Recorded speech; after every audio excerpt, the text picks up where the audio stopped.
प्रधानमंत्री नरेंद्र मोदी ने सीकर दौरे के दौरान किसानों को काफी सौगात दी है। इसके साथ ही भारतीय जनता पार्टी के कैंपेन को भी मजबूत किया है।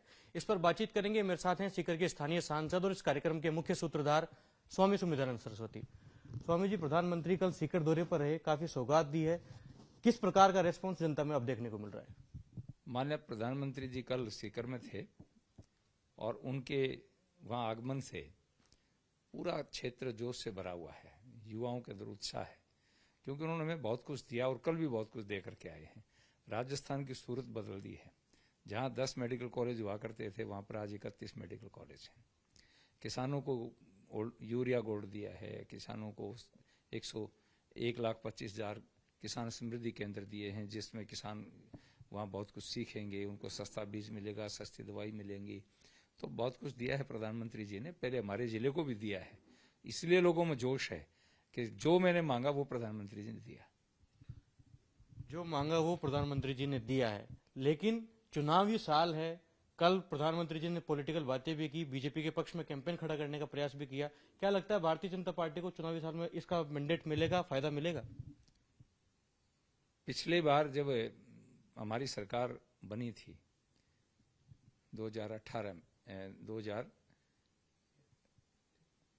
में, तो 13 के चुनाव के अंदर हमें 163 सीटें मिली थी और बिल्कुल यही सिस्टम जो वर्तमान में गहलोत जी कर रहे हैं, फ्री बांटना, ये दे दूंगा, ये दे दूंगा। और 4 साल तो शोषण करते हैं, लास्ट के 6 महीने में बांटते हैं। 6 महीने में आचार संहिता लग जाती है, लोगों को बातें याद रहती हैं। यही इस बार हुआ। कर्जे माफ करेंगे, नहीं हुए। युवाओं को बता देंगे, नहीं हुआ। तो वो सब बातें याद हैं युवाओं को। सीकर शिक्षित पढ़ा लिखा एरिया है। सीकर का नौजवान बहुत समझदार है, वो सारी बातें जानता है। भावुकता में आ गए और उस समय भी ज्यादा अंतर नहीं था। हमारी 2 सीटें, हमारी दातारामगढ़ और फतेहपुर की सीट तो 1000 के अंदर थी। हमारी 4 सीटें केवल 5000 के अंदर थी। तो वो थोड़ा सा तो अंतर है उसको पाटने में। तो इस बार तो हम 8 का 8 जीतेंगे। स्वामी जी, लेकिन गोविंद डोटासरा तो ये कह रहे हैं कि बीजेपी की राजस्थान में दाल गलने वाली नहीं है और बीजेपी ने जो दावा किया था इस सभा में भीड़ जुटाने का, वो निराधार रहा। करीब 20,000 लोग इस सभा में पहुंचे। गोविंद जी कह रहे हैं बीजेपी की दाल नहीं गलेगी। बीजेपी का तो हलवा बनने को तैयार है, जो प्रसाद और मिठाई में बटेगा। देसी घी का हलवा बनेगा। देखना, मैं आप बताऊं, पिछली बार 163 थी, इस बार उससे भी ज्यादा जाएंगे। डोटासरा जी को खुद का खतरा हो रहा है। अब की बार लक्ष्मणगढ़ की चूड़ें हिल रही हैं क्योंकि जब भी कोई रीट की बात आती है, कोई पेपर लीक की बात आती है, तो सीधी की सीधी अटैक होता है डोटासरा जी पर। तो डोटासरा जी को खाल बचानी मुश्किल हो जाती है। और यही गहलोत जी हैं जो मुख्यमंत्री हैं। इन्होंने डोटासरा जी की अध्यापकों के बीच में जो बेइज्जती की है, सामने अध्यापकों से पूछ रहे हैं कि आपसे पैसा लिया क्या? वो कुर्सियों पर खड़े होकर कह रहे हैं लिया। ट्रांसफर के अंदर पैसा लिया। फिर पूछा लिया कि हाँ लिया। तो गहलोत जी के खिलाफ तो पहले मामला इसके गहलोत जी और डोटासरा के खिलाफ तो बन चुका था। अब डोटासरा जी को खतरा हो रहा है कि मैं प्रदेश को संभालूं, अपने घर को संभालूं। तो मैं तो उनसे निवेदन करूंगा कि डोटासरा जी अब भागदौड़ कम कर दो, तेरी चूड़ें उखड़ चुकी हैं। स्वामी जी, बीजेपी के राष्ट्रीय नेता और प्रधानमंत्री नरेंद्र मोदी लगातार राजस्थान में प्रवास कर रहे हैं। चुनावी साल के मद्देनजर बीजेपी के पक्ष में माहौल खड़ा करना चाह रहे हैं। ऐसे में 9 अगस्त को राहुल गांधी भी मानगढ़ धाम जा रहे हैं। आदिवासी वोटरों को लुभाना चाहते हैं। मानगढ़ धाम काफी महत्वपूर्ण इसलिए भी हो जाता है क्योंकि बीते दिनों प्रधानमंत्री नरेंद्र मोदी भी वहां गए। ऐसे में आदिवासियों को साधने का प्रयास कांग्रेस पार्टी कर रही है, सफल हो पाएगी? देखिए, हम तो प्रधानमंत्री जी कल ही एकलव्य विद्यालयों का लोकार्पण करके आए हैं। कल ही किया है। इनकी भी कई स्टेट में गवर्नमेंट, राजस्थान में तो इनकी गवर्नमेंट है। ये काम तो करना तो उनको चाहिए था। और माननीय प्रधानमंत्री जी गए थे। पहली बार एक प्रधानमंत्री है जिसने इस प्रकार के महापुरुषों को याद किया है। कि इनके कितने सारे प्रधानमंत्री थे।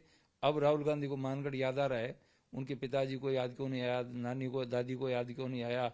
मनमोहन जी को याद क्यों नहीं आया? कहां थे ये लोग? इनको मानगढ़ याद क्यों नहीं आया? इनको वो आदिवासी इलाका याद क्यों नहीं आया? ये तो प्रधानमंत्री जी जिधर चलते हैं उसके पीछे पीछे चलने की कोशिश करते हैं, लेकिन उनकी गति इतनी है कि उनका पीछा नहीं कर सकते ये लोग। मैं आपसे निवेदन करूं। और बीटीपी जो पार्टी, वो इनको साथ खड़ी थी। इनके जिनको साथ लेकर सरकार चला रहे हैं, आज उसकी आलोचना कैसे करेंगे ये लोग?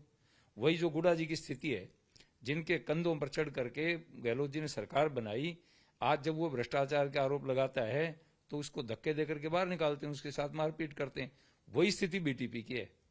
बीटीपी के साथ में मिलकर सरकार बनाई, गुडा के साथ मिलकर सरकार बनाई, और आज उनको बुरे लग रहे हैं। मुझे तो ऐसा लगता है ये तो विधानसभा का सत्र अवसान की तरफ है, नहीं तो ये पहले इनकी गवर्नमेंट गिर जाए, 4 महीने से पहले ये स्थिति पैदा हो चुकी है। सब एमएलए के अंदर बगावत है, वो मौके की तलाश में है, और जो चुनाव नजदीक आ रहा है अपनी आंखें दिखानी प्रारंभ कर दी है। जिनको मलाई मिल गई वो तो चुप हैं, नहीं मिली वो बोल रहे हैं। बातचीत के लिए शुक्रिया। सीकर से लोकसभा के सांसद स्वामी सुमेधानंद सरस्वती न्यूज 18 से खास बातचीत में कह रहे हैं, आने वाले विधानसभा चुनाव के मद्देनजर भारतीय जनता पार्टी के पक्ष में मजबूती से माहौल तैयार हो गया है और इस विधानसभा चुनाव में कांग्रेस की दुर्गति ऐसी होगी कि कांग्रेस पार्टी आने वाले 20 साल भी मजबूत नहीं हो पाएगी। कैमरा पर्सन योगेंद्र के साथ लखवीर सिंह शेखावत, न्यूज 18 दिल्ली।